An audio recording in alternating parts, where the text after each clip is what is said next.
أستاذ عاشور، نعم. ما تقلنا شنو دا تخبط هناك؟ بدي اخبط كاكاو تشكوي. show up with a cup to the cacao shop. هذا كاكاو خام صحي 100%. جبته وياي من كولومبيا.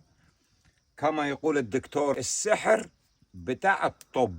إذا تشرب فنجان كاكاو دافئ الصبح وفنجان بالعصر لمدة شهر راح تزيد الخلايا الجذعية بضعف، ومنها تؤدي إلى تجديد خلايا الجلد وخلايا الشعر وخلايا الدم وخلايا الأعصاب.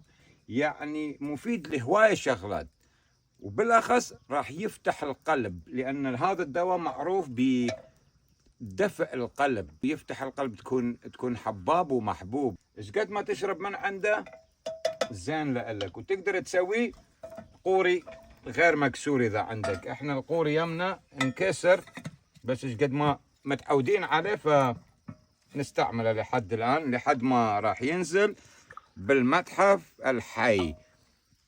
بوم فاقد براذر عاشت آلن. ايدك أستاذ عاشور. تسلم حبيبي، عاشت ايدك انت أمانة بالعافية.